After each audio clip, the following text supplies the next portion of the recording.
It was a quiet Tuesday afternoon at Hank's Diner, the kind of place where the aroma of freshly brewed coffee mingled with the scent of sizzling bacon on the griddle.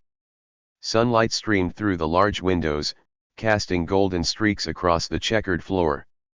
The soft hum of conversation filled the air, a comforting background noise as regulars sat in their usual spots, exchanging casual greetings with the waitstaff. In the corner booth by the window sat Jim Caldwell, a man in his late 50s. His face, lined with years of experience, was calm and unassuming.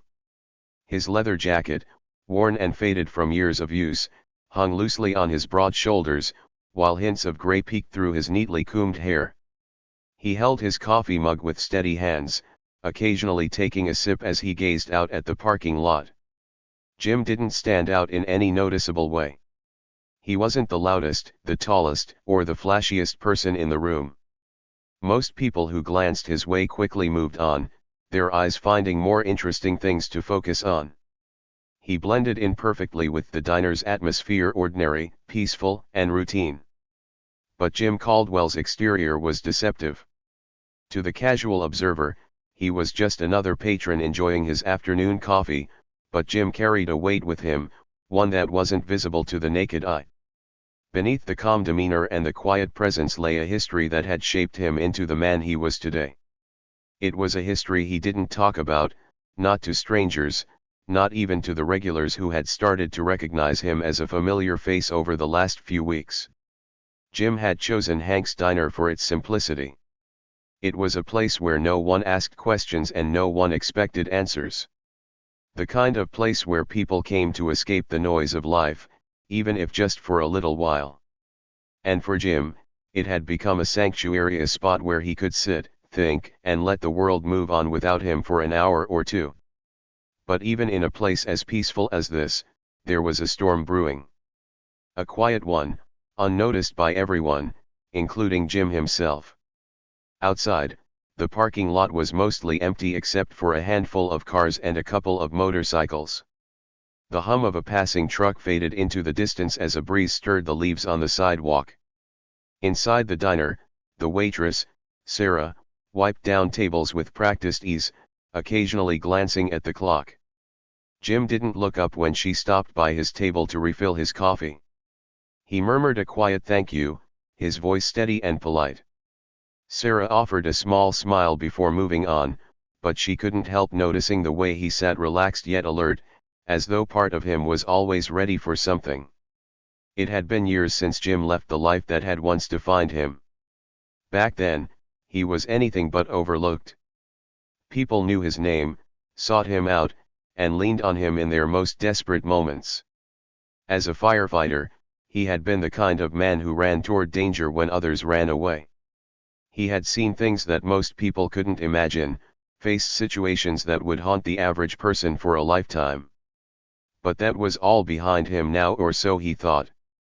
After retiring, he had traded the chaos of the city for the quiet rhythm of small-town life. No more alarms blaring in the middle of the night, no more rushing into burning buildings, no more weight of life and death decisions. Now, his days were simple, a quiet breakfast, a walk around the neighborhood, and an afternoon coffee at Hank's. Still, there were parts of his old life that refused to fade entirely. Late at night, when the world was silent, memories would creep in flashes of heat, the roar of flames, the weight of someone's life in his hands. He would shake them off, reminding himself that those days were over. He had earned his peace, and he wasn't going to let the past steal it away. Yet, peace was a fragile thing. As Jim sat in his booth, staring absently at the parking lot, something shifted. The air seemed to grow heavier, though he couldn't quite pinpoint why. A low rumble in the distance caught his attention, faint at first, but growing steadily louder. It was the unmistakable sound of motorcycles. Jim glanced toward the sound, his eyes narrowing slightly. A group of bikers, 5 or 6 of them, pulled into the lot. Their engines roared as they parked in a haphazard line near the entrance, taking up more space than necessary. Leather jackets adorned with patches and skull insignias gleamed in the sunlight. They dismounted with practiced ease, their movements casual but deliberate, as though they owned the place. The leader, a tall man with a jagged scar running down his cheek, removed his helmet and slung it onto his bike. His presence was commanding, the kind that made people instinctively look away. He exchanged a few words with his companions, their laughter carrying over the sound of the idling engines. Inside the diner, the chatter quieted. Regulars cast wary glances toward the newcomers, and Sarah froze mid-step, her smile faltering. Jim didn't move. He watched the bikers from his seat, his expression unreadable. To anyone else, he seemed disinterested, but there was a flicker in his eyes, a subtle shift that hinted at something beneath the surface. As the bikers pushed through the diner's doors, their laughter and the jingle of the bell broke the uneasy silence. They walked in like they owned the place, loud and unapologetic, their boots thudding against the tiled floor. "Smells like Grandma's kitchen in here," one of them said with a sneer, his voice dripping with mockery. Scar, the leader, surveyed the room with a smirk. His eyes landed on Jim for a moment before moving on.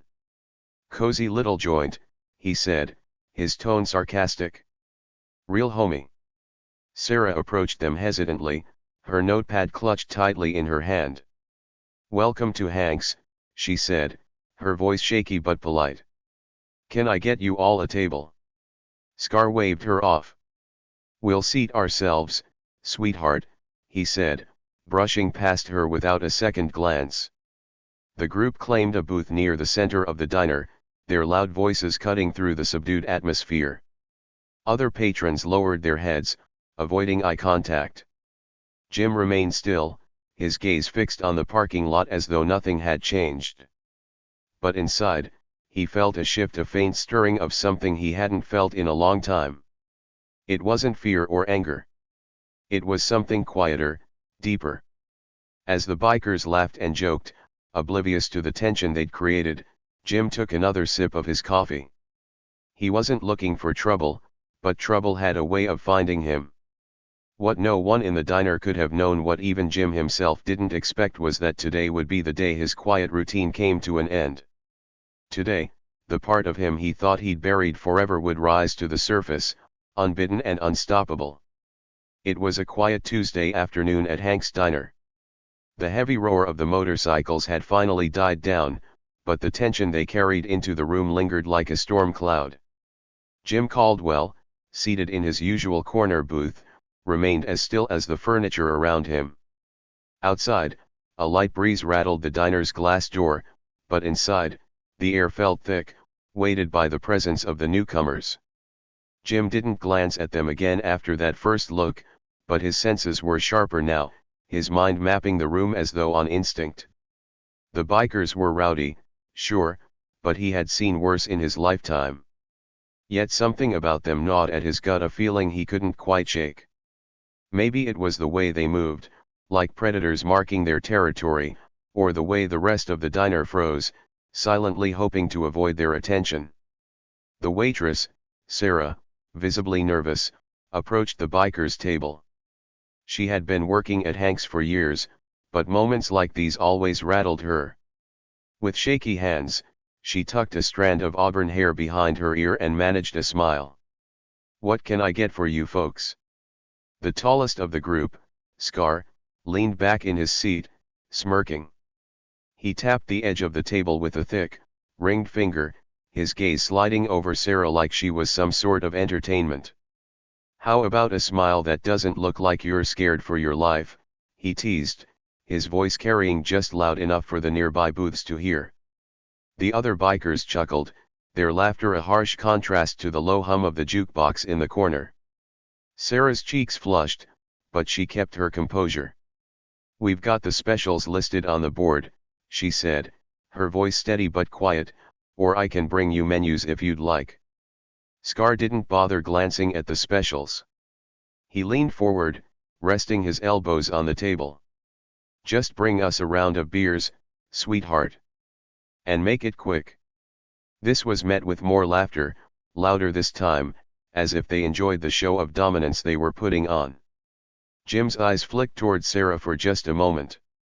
She gave a small nod, turned on her heel, and hurried toward the counter. For now, they hadn't pushed too far. But they would. Jim had seen men like this before many times, in fact. Their bravado was a mask for insecurity, their laughter a thin veil over the threat they posed. It wasn't the first time he had witnessed people like them throwing their weight around in places they didn't belong. And it wouldn't be the last. He exhaled quietly and set his coffee cup down, the ceramic clinking softly against the saucer. His hands rested on the table, broad and calloused, as though they belonged to a man who had spent years working hard. And they had. Those hands had gripped fire hoses, carried people out of burning buildings, and held tools that were sometimes the only things standing between life and death. Jim hadn't always been this quiet. Once, his voice had been one of command and urgency.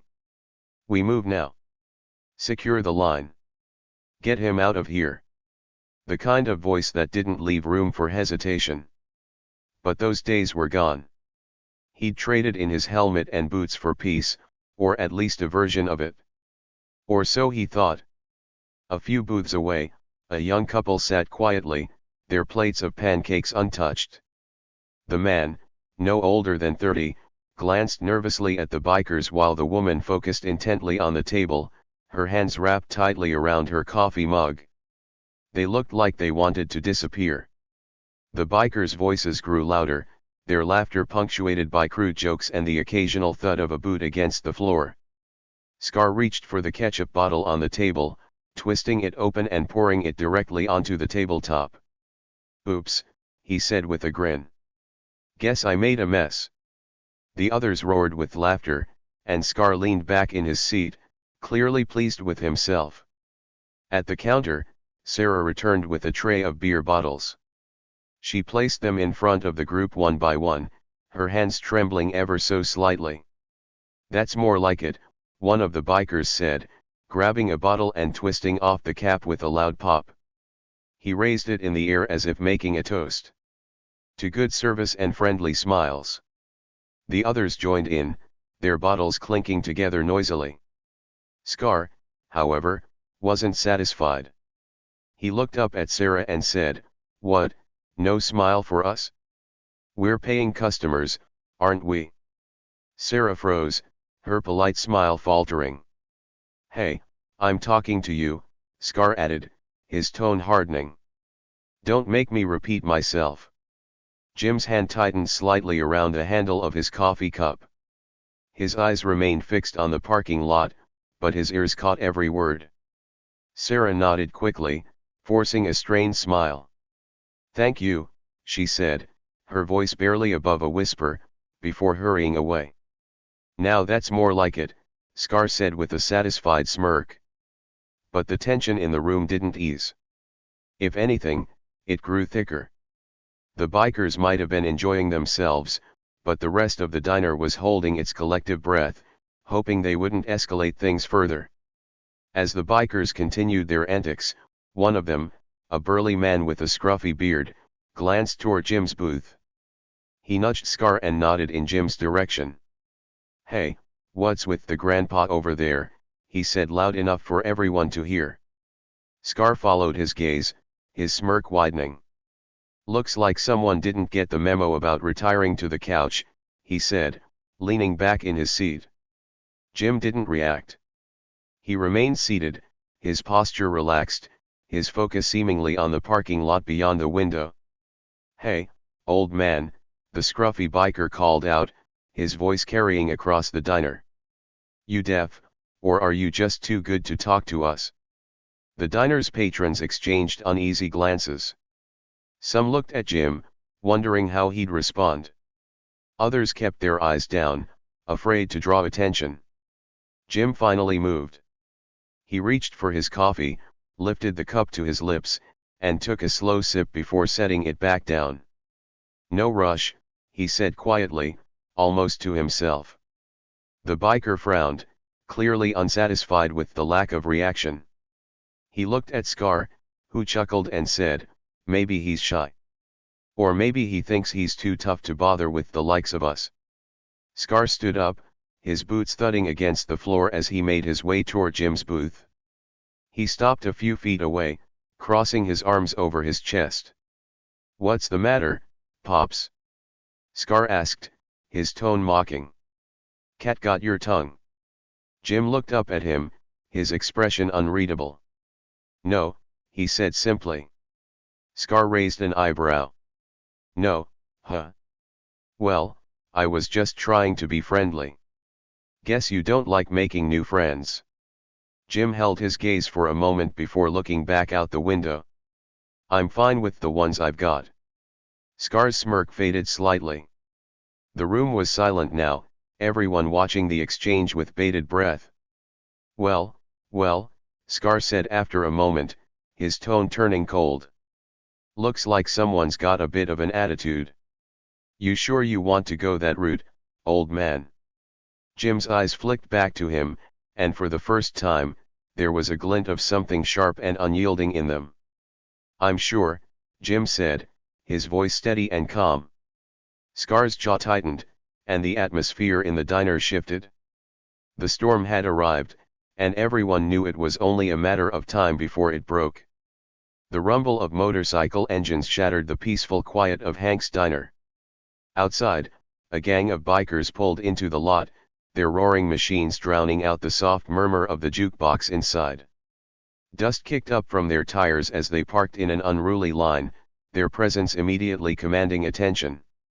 The group dismounted with practiced swagger, each one clad in leather jackets emblazoned with skulls, flames, and ominous phrases that seemed designed to intimidate.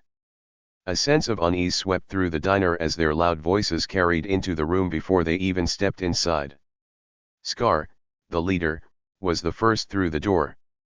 His scarred cheek gave him an air of menace, but it was his piercing gaze and the smirk that curled on his lips that sent an unspoken message: he wasn't here to be polite.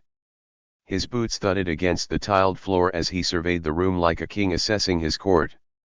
Well, he said, his voice dripping with mockery, "looks like the seniors club is meeting early today." His comment hung in the air, aimed at no one in particular but sharp enough to unsettle everyone. Jim Caldwell, seated quietly in his corner booth, didn't flinch. He barely looked up from his coffee, his calm demeanor an anomaly in the growing tension. Scar's gaze swept across the diner, and when it landed on Jim, his smirk widened.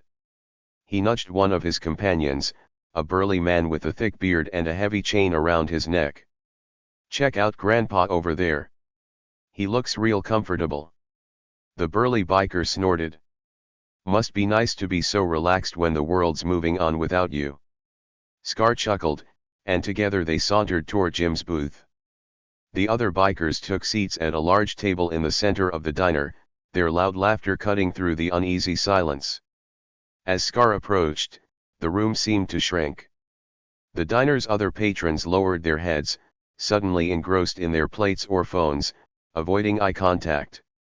Sarah, the waitress, froze in her tracks, clutching a tray of glasses with trembling hands. Scar stopped in front of Jim's table, towering over him. His shadow fell across Jim's coffee mug, which rested precariously near the edge of the table. "Hey, old man," Scar said, his tone feigning friendliness. "You got room for one more?" Without waiting for an answer, he reached out and knocked the mug with the back of his hand. It tipped over, spilling coffee across the table and onto the floor. "Oops," Scar said, his smirk turning into a grin. "Clumsy me. You gonna clean that up, or do I need to call your nurse?" Jim didn't flinch. He moved with deliberate calm, reaching for a napkin from the dispenser. Around the diner, the other customers watched out of the corners of their eyes, their expressions a mix of fear and pity. "No rush," Jim said, dabbing at the spilled coffee with slow, measured movements. His voice was steady, even, and carried none of the fear Scar might have expected.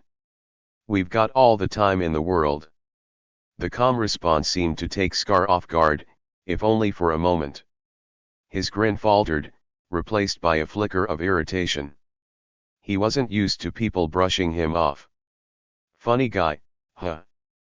Scar said, leaning closer. You think you're some kind of tough guy, sitting here all cool and collected? Jim glanced up, his calm eyes meeting Scar's gaze. Just having my coffee, he said simply. Scar straightened, laughing as though Jim had just told the funniest joke in the world. His companions joined in, their laughter filling the diner. The tension, however, didn't ease. If anything, it thickened, the air heavy with the unspoken threat. The burly biker at the other table called out, "Kman, Scar. Leave the old man alone. He's probably waiting for his bridge club or something." More laughter erupted, but Scar didn't move. He stayed rooted to the spot, his grin returning. "You're lucky I'm in a good mood today," he said, stepping back. "Enjoy your coffee, old-timer. While you still can." Jim gave a small nod, his expression unchanged. Scar turned and rejoined his crew, their raucous voices drowning out the low hum of the diner's jukebox. The bikers had claimed the diner as their own. They ordered beers, barked for service, and cracked loud, crude jokes that made Sarah wince every time she passed their table. One of them grabbed a ketchup bottle and sprayed it across the table, laughing as though it were the funniest thing he'd ever done. Sarah did her best to keep up with their demands, her smile forced and her hands trembling as she refilled their drinks. The rest of the diner's patrons sat frozen in their seats, their meals untouched, their eyes darting nervously toward the gang. Jim, however, remained still. He had finished cleaning the spill and now sat with his hands folded in front of him, his coffee mug replaced with a glass of water. His gaze was steady, fixed on the parking lot outside, but his ears picked up every word the bikers said, every laugh, every insult. It wasn't the first time Jim had encountered men like this. They reminded him of the chaos he had faced in his younger years, the unpredictability of fire, the way it consumed everything in its path without warning. But he knew better than to react. For now, he waited, his patience as steady as his breath. Scar, meanwhile, was growing restless. He had expected more of a reaction from the quiet man in the corner booth, but Jim's calm demeanor had deflated his bravado, if only slightly.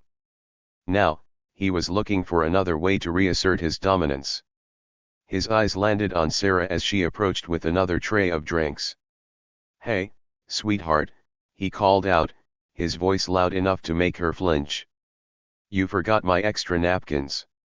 Sarah stopped, her face flushing. "I'll get them right away," she said quickly, turning toward the counter. Scar reached out and grabbed her arm, stopping her mid-step. "No rush," he said, his grin widening. "I like it when you stick around. Brightens the place up." The room fell silent. Even the other bikers paused, watching to see what would happen next. Jim's eyes flicked toward the scene, his calm exterior betraying nothing of what he was feeling inside. He didn't move, didn't speak, but his gaze locked onto Scar's hand gripping Sarah's arm. Scar leaned closer to Sarah, his voice dropping to a low murmur. "You scared, sweetheart?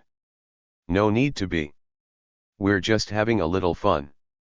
Sarah pulled her arm free, her voice shaking as she said, "I'll get those napkins for you." She hurried away, her face pale, and Scar laughed as he returned to his seat.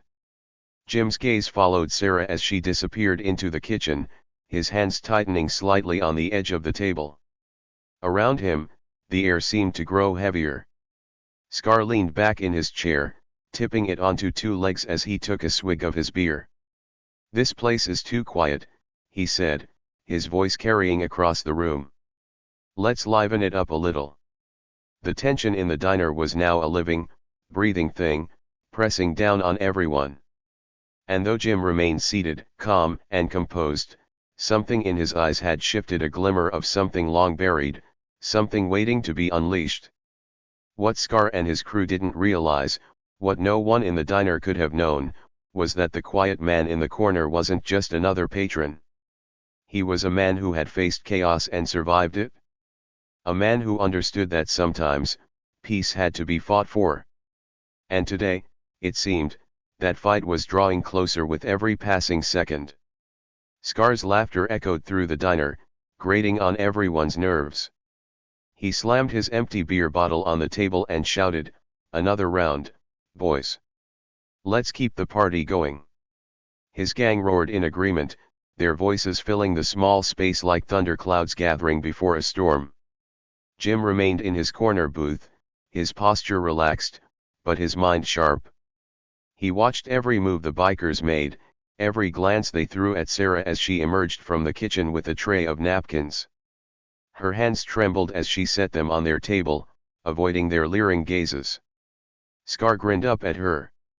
"See, that wasn't so hard, was it? Now, how about you smile for us? Come on, sweetheart, don't be shy." Sarah froze, her forced smile faltering as the gang burst into laughter. One of them reached for her wrist, but she pulled back quickly, nearly dropping the tray. The humiliation on her face was plain, and it cut through the air like a knife. Jim's hand tightened slightly around his glass of water. He took a slow, steady breath, his calm exterior unwavering, but a storm was building inside him. He wasn't one to act rashly, but there were limits to patience, and these men were testing every inch of his resolve. Scar leaned back in his chair, tipping it onto two legs again, and looked around the room.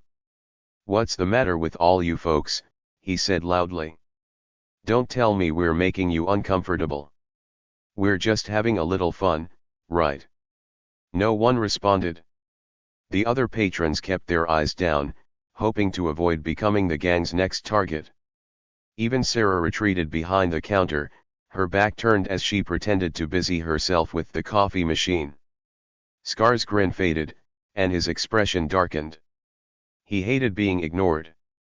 "Hey," he barked, slamming his hand on the table. "I'm talking to you, people. Show a little respect when someone's addressing the room." The tension in the diner was now unbearable, like a tightly wound spring ready to snap. Jim took another sip of water, his gaze fixed on the scene but his body motionless. One of the bikers, a wiry man with tattoos snaking up his arms, noticed Jim's indifference and nudged Scar. "Boss, look at the old guy. He's not even paying attention." Scar turned his head slowly, his eyes narrowing as he focused on Jim. The grin returned to his face, but it was colder now, more predatory. He stood and sauntered back to Jim's booth, his boots echoing on the tile floor. "Hey, Grandpa," Scar said, stopping in front of the table. "I don't think we've been properly introduced. Name's Scar. And you are?" Jim looked up, his expression neutral. "Just a man trying to finish his water." Scar laughed, leaning over the table. "Oh, you got jokes, huh? I like that. But see, here's the thing, I don't like it when people ignore me. It's disrespectful." "You're not disrespecting me, are you?" Jim met his gaze without blinking. "I don't think respect is something you demand, son. It's something you earn." The room went silent. Even the bikers stopped laughing, their attention now fully on the exchange. Scar's grin faded, replaced by a flicker of anger. "You got a lot of nerve for an old man," Scar said, his voice dropping to a low growl. "Maybe you don't know who you're dealing with." Jim leaned back slightly, his calm demeanor unchanged. "And maybe you don't either." Scar's jaw tightened.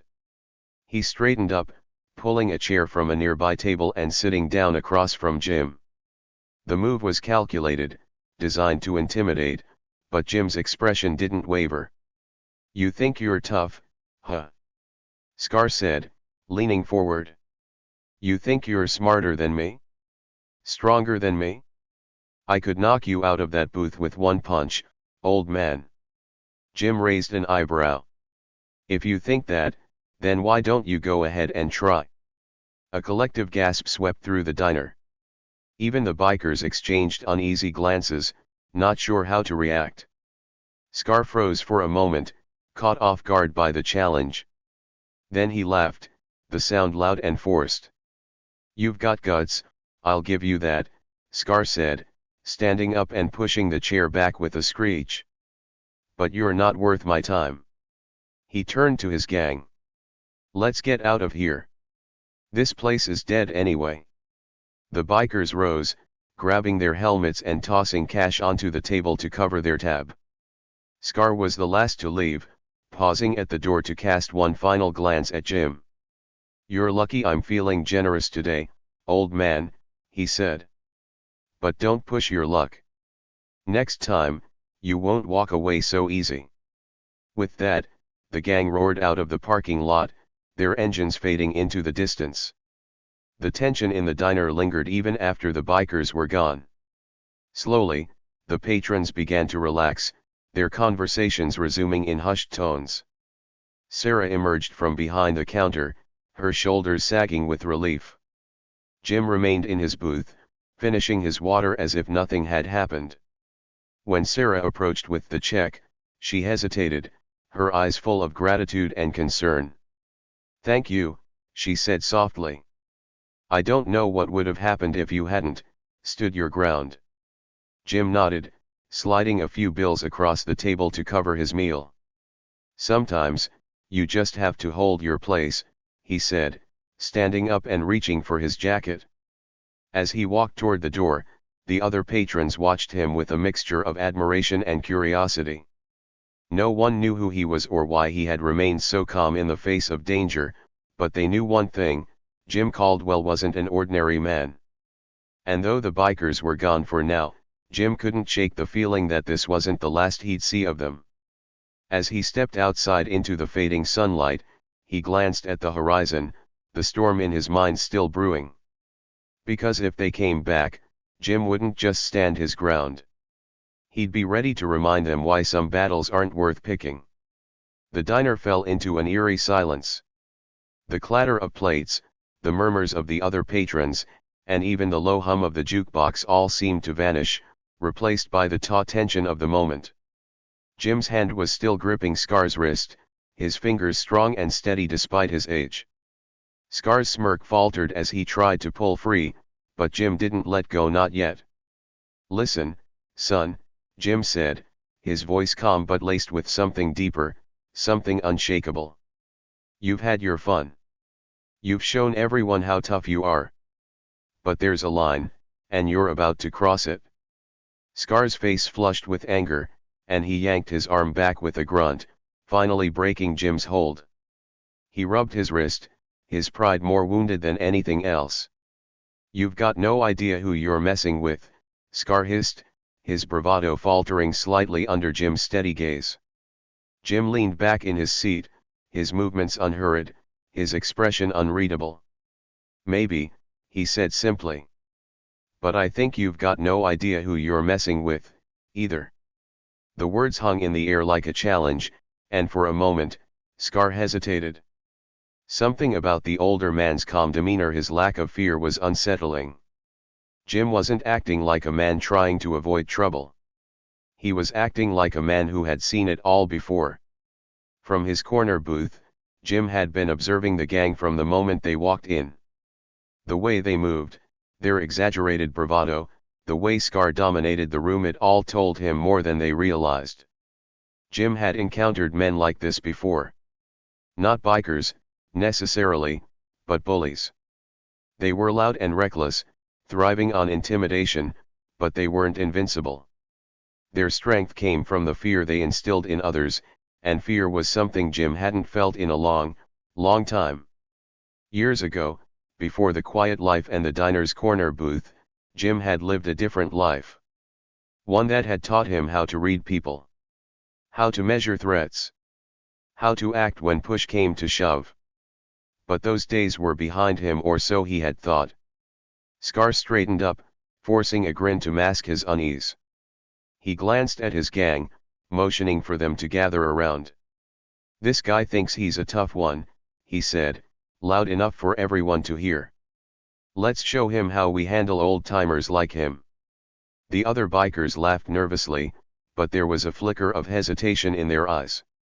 They had seen the way Jim had gripped Scar's wrist. It wasn't the move of a frail old man. Still, loyalty to their leader overrode their doubts. The wiry biker with the tattoos stepped forward first, cracking his knuckles. "You got a death wish, Grandpa," he sneered. Jim looked up at him, his expression unchanging. "You boys really want to do this here? In front of all these people?" The biker hesitated, glancing around the diner. The other patrons were watching now, some with wide eyes, others pretending to be engrossed in their food. The tension was palpable. "Yeah, we do," Scar said, stepping closer. He reached for a nearby chair and spun it around, sitting on it backward like a man trying to assert control. "You see, I don't like being embarrassed. And you've done that twice now. So, you've got two choices: apologize, or we settle this the hard way." Jim sighed, setting his coffee cup down. "An apology, huh? What exactly am I apologizing for? Drinking my coffee? Sitting here quietly while you and your boys play tough?" Scar's grin tightened. "You're apologizing for disrespecting me." Jim gave a small shake of his head, as if the demand was almost amusing. "I see. Well, here's the thing about respect: it's earned, not demanded." Scar slammed his hand on the table, rattling the salt and pepper shakers. "Enough with the speeches, old man. Last chance, say you're sorry, or I'll make you sorry." Jim stared at him for a long moment, then slowly stood. He wasn't a tall man, but there was something about the way he carried himself that made him seem larger than life. The room seemed to shrink as he rose, his calm presence filling the space. "No," Jim said quietly. "I don't think I will." For a moment, no one moved. The other bikers looked to Scar, waiting for his cue, while the other patrons sat frozen in their seats. Scar stood abruptly, flipping the chair he'd been sitting on. "That's it? You're done," he shouted, lunging toward Jim. But Jim moved faster than anyone expected. With a single, fluid motion, he sidestepped Scar's charge, letting the larger man stumble forward into the edge of the booth. The impact knocked the wind out of him, and he staggered back, gasping. Before Scar could recover, Jim stepped in close, his voice low but firm. "You don't want to do this. Walk away while you still can." Scar's face twisted in rage, but his confidence was shaken. He motioned to his gang. "What are you waiting for? Get him." The wiry biker with the tattoos stepped forward again, this time with a sneer that faltered halfway. Jim turned his gaze on him, and for the first time, there was a flash of something in his eyes, something dangerous. "I wouldn't," Jim said, his tone carrying the weight of a command. The biker hesitated, glancing back at Scar, but Scar's pride wouldn't let him back down now. "Do it," he barked. The wiry man lunged, but Jim's movements were swift and precise. He sidestepped again, catching the man's arm and twisting it just enough to send him to the ground without causing serious harm. The man cried out, clutching his arm as he scrambled backward. "What the hell?" he muttered, staring up at Jim in disbelief. Jim straightened, his breathing calm, his expression unchanged. "I've tried to be polite," he said, addressing the gang as a whole. "I've tried to give you a chance to walk away. But if you keep pushing, you won't like where this ends." The bikers exchanged uneasy glances. Their leader, Scar, was still catching his breath, glaring daggers at Jim but clearly unsure of his next move. The wiry biker was nursing his arm, looking like he'd rather be anywhere else. Jim took a slow step forward, his hands at his sides but his presence commanding. "This isn't your night, boys. Go home while you still can." Scar's jaw tightened, his fists clenching at his sides. He wasn't used to losing, and the humiliation was burning him up inside. But there was something in Jim's eyes that made even him hesitate. "Let's go," Scar finally growled, motioning to his gang. "This ain't over, old man. Not by a long shot." The gang filed out reluctantly, their bravado deflated. Scar was the last to leave, pausing at the door to shoot one final glare at Jim. "You'll regret this," he said. Jim didn't respond. He simply watched them go, his calm unwavering. As the rumble of their engines faded into the night, the diner slowly came back to life. The other patrons began murmuring, their voices filled with a mixture of relief and awe. But Jim wasn't listening. His gaze lingered on the door for a moment longer before he sat back down, reaching for his coffee. He took a slow sip, his hand steady as always, but his thoughts were racing. The bikers might have left, but Jim knew they weren't gone for good. The storm was far from over, and when it came, he'd be ready. The murmurs in the diner grew louder as realization dawned on the patrons. They remembered the news stories, the front-page headlines that celebrated a man who seemed larger than life. But Jim Caldwell wasn't just a firefighter, he had been a protector, a man who didn't back down when the odds were stacked against him. Scar's bravado crumbled, and the confidence in his smirk melted into fear. I don't care who you are," he stammered, but the tremor in his voice betrayed him. Jim leaned closer, his grip on Scar unrelenting. "You should care," he said calmly. "Because the kind of man I am, the kind of life I've lived, has prepared me for men like you. Bullies. Thugs. People who think they can take what they want and leave destruction behind. Let me give you some advice, there's always someone stronger, someone faster, someone smarter. And today, that someone is me." One of the bikers, a burly man with tattoos snaking up his arms, stepped forward, his fists clenched. "Let him go," he growled. But even he hesitated as Jim turned his sharp, unwavering gaze toward him. "Are you sure that's what you want?" Jim asked, his voice calm but heavy with meaning. He released Scar with a firm shove, sending him stumbling to the floor. "You want to step up? Fine. But I'm telling you right now, this doesn't end well for you." The burly man faltered, his confidence waning. The rest of the gang exchanged nervous glances. Jim wasn't just an older man who'd gotten lucky in a scuffle, he was someone who radiated experience and control, someone who had faced situations far more dangerous than them. "Scar," one of the bikers muttered, his voice shaky, "maybe we should just go." Scar scrambled to his feet, his pride bruised and his gang's unity fraying. But the fire in his eyes refused to die completely. "You think you're some kind of hero," he spat, trying to regain control of the situation. Jim took a step forward, his presence as steady as a mountain. "I'm no hero," he said, his tone steady. "I'm just a man who doesn't put up with bullies." As Jim stood there, his past began to flicker in his mind, not as distractions but as fuel. He saw the burning building from years ago, the screams of people trapped inside. The searing heat, the smoke that choked the air, and the moment he dove in without hesitation. He remembered dragging a mother and her child out of the inferno, his hands blistered and lungs burning. He recalled the drug ring that had terrorized his neighborhood after his retirement, the nights he spent gathering evidence, working with the community, and eventually taking down the criminals who thought they owned the streets. These memories weren't just victories, they were battles that tested him to his core. And now, in this diner, those same instincts were alive again. Scar, humiliated but desperate to reclaim control, lunged at Jim with a roar. But Jim was ready.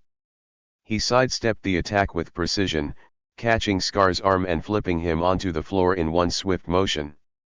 The room erupted in gasps as Scar groaned, his face twisted in pain. "You're done," Jim said firmly. "Now, get up and get out of here before I make you regret every choice you've made today." Scar's gang hesitated, their loyalty wavering. One by one, they began to back away, their bravado replaced by fear. "Pick him up and leave," Jim said, his voice a command. The burly biker and another member of the gang grabbed Scar, helping him to his feet. Scar glared at Jim, his jaw tight, but he said nothing. There was nothing left to say. As the gang retreated to their motorcycles, the tension in the diner began to dissolve. Conversations resumed in hushed tones, and the clatter of plates and cups returned. But before Scar could mount his bike, he turned back one last time. "You're lucky this time, old man. But we'll be back." Jim stepped outside, standing in the doorway with his hands at his sides. "If you come back," he said, his voice carrying over the rumble of engines, "you'd better be ready for what's waiting for you. And it won't just be me." Scar hesitated, the weight of Jim's words sinking in. Finally, he swung his leg over his bike, revved the engine, and sped off, his gang trailing behind him. Jim stood there for a moment, watching the tail lights fade into the night. When he turned back to the diner, he was met with a smattering of applause. The patrons, who had been too afraid to intervene, now looked at him with a mixture of gratitude and awe. "That was incredible," the waitress said, her voice trembling with emotion. Jim shook his head, his demeanor calm again. "It wasn't about being incredible," he said. "It was about doing the right thing." As he returned to his booth, the weight of the moment began to settle in. He hadn't planned to confront anyone that day, but life had a way of pulling him back into the fray. And as he sipped his now cold coffee, Jim knew one thing for certain: some battles are never truly behind you. But when they come, you face them head on, because that's what it means to stand for what's right.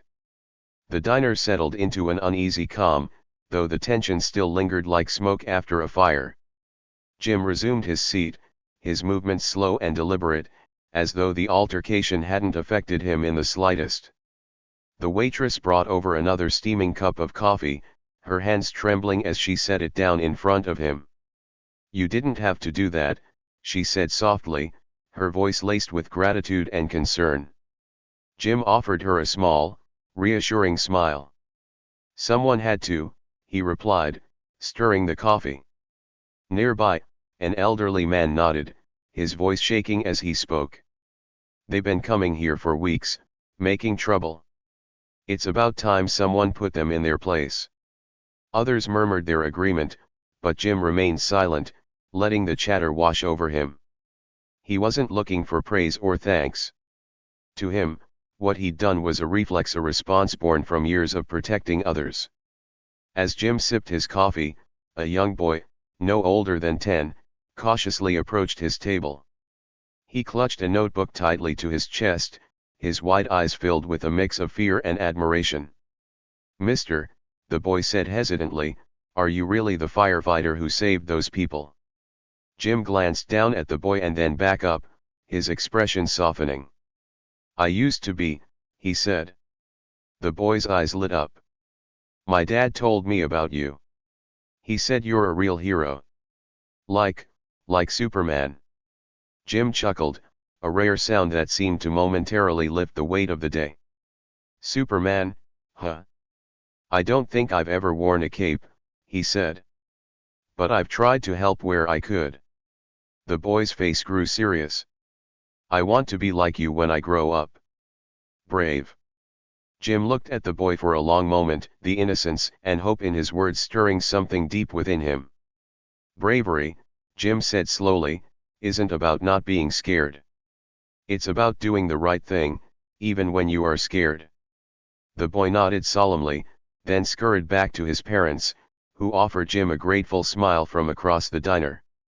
Outside, the roar of motorcycle engines had faded, but the unease they brought lingered like a storm cloud on the horizon. Jim knew bullies like Scar didn't just back down. They regrouped, strategized, and came back with reinforcements. The waitress, who had been hovering near the counter, approached again. "You think they'll come back?" she asked, her voice low. Jim met her gaze, his expression unreadable. "Probably," he admitted. "Men like them don't take well to being embarrassed." Her face fell. "What'll we do then? We can't fight them." Jim's jaw tightened, and he took another sip of coffee. "You don't have to fight them," he said firmly.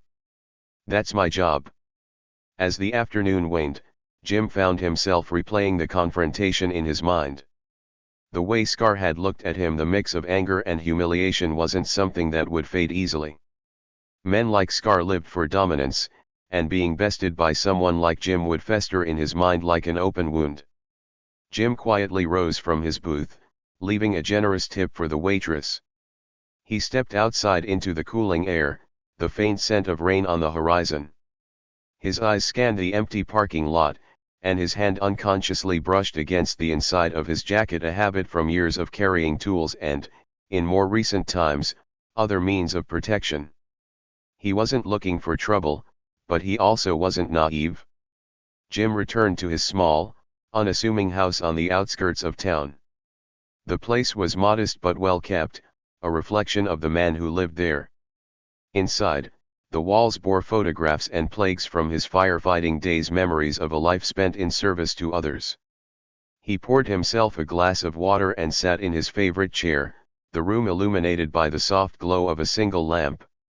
As he leaned back, his mind wandered to the events of the day. Scar's words echoed in his head, "We'll be back." Jim had faced threats before, but this felt different. It wasn't just about him, it was about the people at the diner, the small town he called home, and the values he stood for. He couldn't let fear take root, not in himself and not in the community. The next morning, Jim made a few calls. He had connections, friends from his firefighting days, people in the community who shared his commitment to standing up against injustice. One of the first to respond was Carl, a retired police officer and longtime friend. "Jim, you're telling me you faced down a whole biker gang?" Carl asked, his tone a mix of disbelief and admiration. "They were looking for trouble," Jim replied. "And they'll be back. I need to make sure we're ready." Carl sighed. "You've got guts, I'll give you that. I'll talk to a few folks, see if we can organize something. Community watch, maybe." "Thanks, Carl," Jim said. "I don't want anyone else getting hurt." Word spread quickly through the town. By the end of the day, a small group had gathered at the diner to discuss the situation. They were shop owners, retired workers, and parents, ordinary people who wanted to protect their home. Jim stood before them, his demeanor calm but resolute. "I'm not asking you to fight," he said. "But I am asking you to stand together. Bullies thrive when they think no one will stop them. We show them we're united, and they'll think twice." The group nodded, their fear tempered by a newfound determination. As the sun set, Jim found himself back at the diner, this time not as a customer but as a quiet sentinel. He sat near the window, his eyes scanning the parking lot for any sign of trouble. The waitress approached with a fresh cup of coffee. "You're really staying here all night?" she asked. Jim nodded. "Just in case." And so, the hours ticked by, the diner filled with the quiet hum of conversation and the occasional clink of dishes. Outside, the night stretched on, dark and uncertain, but Jim remained steady, ready for whatever came next. He wasn't just a retired firefighter anymore. He was a guardian, a protector of the people he cared about. And he knew that when the bikers returned, they wouldn't find the town they thought they could intimidate. They'd find something far stronger.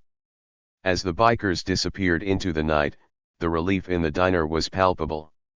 Conversations started tentatively, hushed at first, before growing louder, more confident. Jim returned to his seat, his steady demeanor unchanged. The waitress placed the fresh coffee in front of him and lingered for a moment. "I don't think they'll be coming back," she said with a nervous smile. "They might," Jim replied quietly.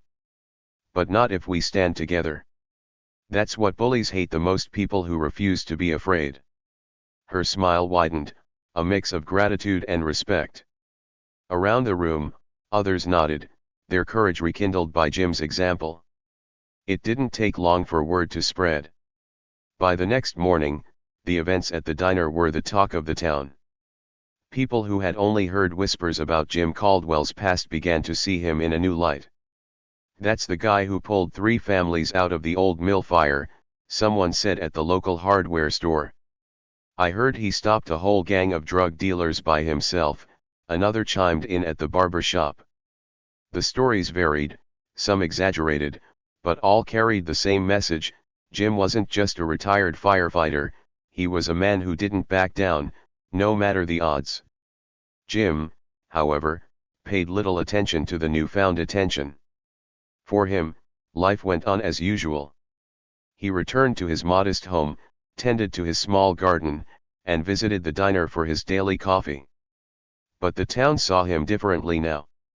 He noticed it in the way people greeted him on the street, their nods and smiles carrying a deeper sense of respect. Even the kids who used to speed past on their bikes now slowed down, their curious eyes watching him with awe. Weeks passed, and life in the small town seemed to settle back into its familiar rhythm. But Jim had a feeling the bikers weren't done. Men like Scar didn't take defeat lightly. Sure enough, late one evening, the distant rumble of motorcycles broke the peace. Jim was at the diner, his usual booth by the window giving him a clear view of the parking lot. The waitress's face paled as she spotted the gang approaching. "They're back," she whispered. Jim stood slowly, his movements deliberate. "Stay inside," he said. "And lock the door behind me." He stepped out into the cool night air, the gang dismounting their bikes with false bravado. Scar was at the front, his scarred face twisted in a sneer. But there was a hesitation in his eyes, a flicker of doubt he couldn't hide. "This time," Scar began, his voice louder than necessary, "you won't get the drop on us, old man." Jim crossed his arms, his stance relaxed but firm. "You brought more people," he observed. "Doesn't change a thing." Scar's reinforcements, now double the number from before, tried to look menacing. But Jim didn't flinch. Instead, he took a step forward, his voice carrying over the tension. "You've already lost," he said. "Not because of me, but because this town isn't afraid of you anymore. And you know what happens when people stop being afraid? Bullies like you lose their power." The gang shifted uncomfortably, some glancing at Scar for direction. Scar growled, frustrated by the cracks forming in his authority. "You think you're some kind of savior," he spat. "We'll see how tough you are when." Before he could finish, headlights flooded the parking lot.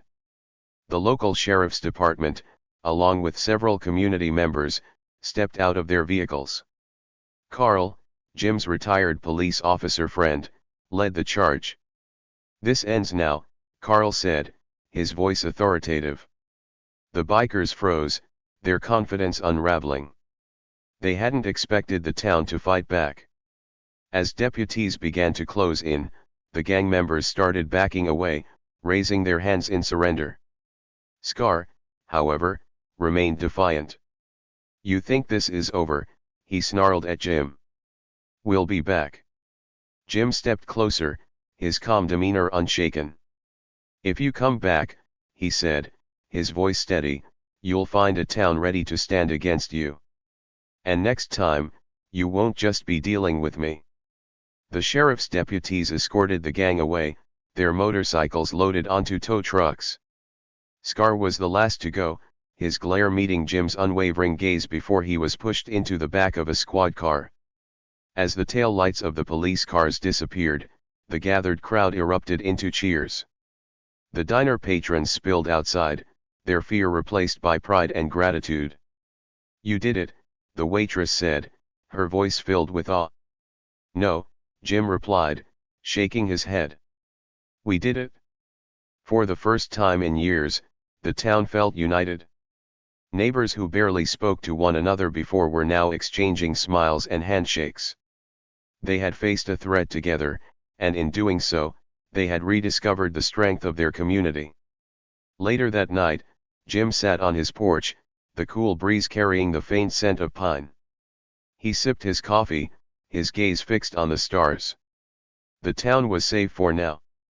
But Jim knew that peace wasn't something you achieved once, it was something you worked for every day. And as long as he was there, he'd make sure it lasted. As the first light of dawn began to break, Jim allowed himself a small smile. He wasn't looking for recognition or thanks. For him, standing up for what was right wasn't about being a hero, it was just who he was. And in a town that had once been ruled by fear, Jim Caldwell had reminded everyone of a simple truth: courage is contagious, and justice always finds a way. The diner had quieted down once again. The sounds of clinking cutlery, soft murmurs of conversation, and the occasional sound of the coffee machine steaming filled the air. But the atmosphere had changed. There was a shift, an energy that hadn't been there before. People were no longer simply going about their usual routines, they were standing taller, walking with a new sense of purpose. They were different now, not because of Jim's actions alone, but because of what they had witnessed, the strength that resided in quiet moments, the power that came not from loud declarations, but from standing firm when it mattered most. Jim Caldwell, sitting in his booth, felt this change in the air. He wasn't looking for recognition, and he wasn't trying to be a hero. He had never been the type to draw attention to himself. He didn't want to be remembered as some legend or larger-than-life figure. That wasn't his goal. But sometimes, life had a way of demanding you rise to the occasion, whether you wanted to or not. And Jim had done just that. He had stood his ground when the bullies tried to take over his town, reminding them and everyone else that strength wasn't about how loud you could shout or how tough you looked.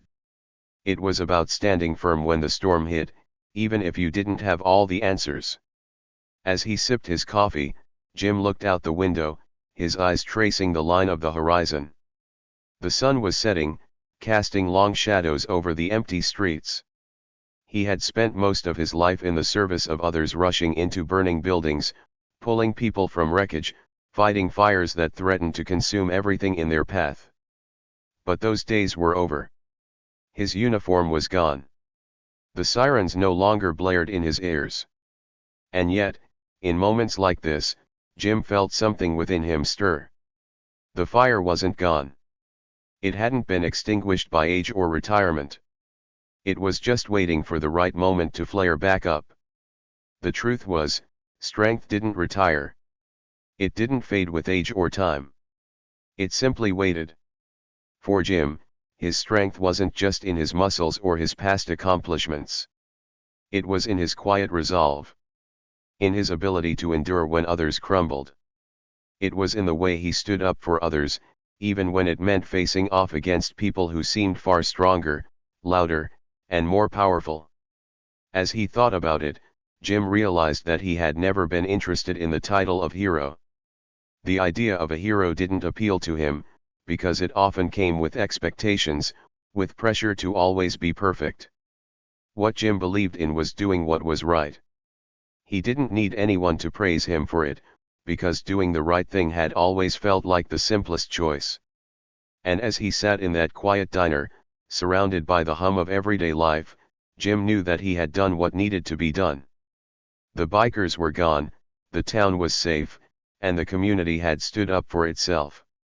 And that, in his mind, was a far greater victory than any medal or plaque could ever represent. Jim looked around the room. There was a young man at the counter, nervously shifting on his stool. A group of women were laughing in the corner, their voices light. The diner, though small and humble, was filled with life. Each person there had their own story. Some were quiet, like Jim, just going about their lives without making a scene. But there was strength in their silence. There was power in their presence. And Jim had seen that over the years. The quietest people, the ones who didn't seek attention, were often the ones who could handle the hardest situations. They didn't need to shout about their strength. They just showed up when it mattered.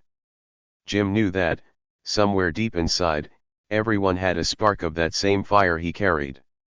It wasn't about needing to be tough all the time. It wasn't about being the loudest or the strongest in the room. It was about knowing that sometimes, when everything seemed lost, the person who kept their calm was the one who made all the difference. And that was exactly what he had done. He had kept his calm when the world wanted to turn chaotic. He had stood firm when others might have fallen. And in doing so, he had reminded the town of something vital, that they had the power to protect what mattered. The other patrons of the diner had seen it too. The timid woman behind the counter, the man who came in for his morning coffee every day, the group of teenagers who always lingered too long at their table, all of them had witnessed Jim's quiet act of defiance. They had seen what one person's courage could do. And in their own way, they would carry that lesson with them, remembering that when trouble came knocking, they too had the ability to stand firm. Jim's thoughts were interrupted when the door swung open, and a familiar face entered. It was Carl, the retired police officer who had helped during the showdown with the bikers. Carl waved and gave Jim a nod. "Looks like you stirred something up, Jim," Carl said, sitting down across from him. "People are talking." Jim smiled faintly. "They'll forget soon enough. The next troublemaker will come along, and people will be back to their usual routines." "That's not true," Carl replied with a grin. "This town won't forget what happened. You showed them something important. You showed them that they don't have to be afraid." Jim didn't say anything at first. He just looked at Carl, his expression thoughtful. It wasn't about the praise. It wasn't about being remembered. It was about one thing, doing what was right, even when it wasn't easy. "You're right," Jim finally said, his voice low. "But it's not just me. It's everyone who stood up. People here, they're tougher than they think." Carl raised an eyebrow. "You really think so?" "I know so," Jim replied quietly. "Strength doesn't always come in loud, bold moments. Sometimes, it's quiet. Sometimes, it's just about standing up for what's right and letting others see what's possible when they stop being afraid." Carl leaned back in his chair, nodding slowly. "You're not wrong. Maybe that's what people need more than anything these days, someone to show them they don't have to back down." Jim took another sip of his coffee, his eyes scanning the room. People were talking now, laughing again, their voices rising with more confidence. It was a small victory, but a victory nonetheless. And Jim knew that victories like these, no matter how quiet, could change everything. As the last of the day's light faded, the night grew deeper. Jim Caldwell, the quiet man in the corner booth, didn't need to say much. His actions spoke louder than any words ever could. He was living proof that true strength wasn't about being the loudest voice in the room. It was about knowing when to speak, when to stand tall, and when to let your actions do all the talking. The quietest rooms, Jim knew, often held the strongest people. And sometimes, all it took was one quiet man to remind a town of that truth.